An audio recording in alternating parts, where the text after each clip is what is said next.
सत्यजित तांबे यांनी राहुल गांधींवर थेट टीका करत ते कार्यकर्त्यांसाठी ऍक्सेसेबल नाहीत असा आरोप केला।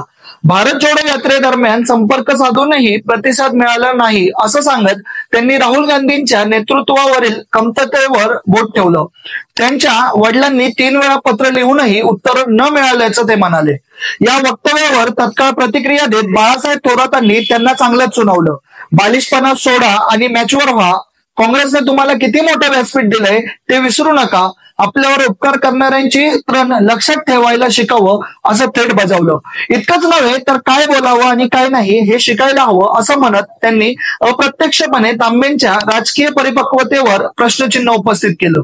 थोरात आणि तांबे या दोघांमध्ये भाजप नेत्यांच्या कौतुकावरून आणि काँग्रेस नेत्यांविषयी नाराजीवरून सूर जुळले नाहीत हे स्पष्टपणे दिसून आलं। सत्यजित तांबे यांनी मनमोकळेपणाने राहुल गांधींवर टीका केली आणि बाळासाहेब थोरातांनी पक्ष संघटनेच्या निष्ठेचा आणि वचनबद्धतेचा आग्रह धरला।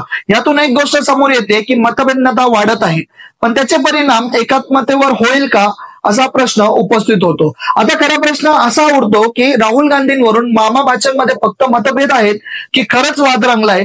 एकंदरीत या संपूर्ण मामा भाचनमध्ये जे काही चाललंय त्याबद्दल तुम्हाला काय वाटतं ते आम्हाला कमेंट बॉक्समध्ये नक्की कळवा आणि या व्हिडिओला जास्तीत जास्त शेअर करायला विसरू नका।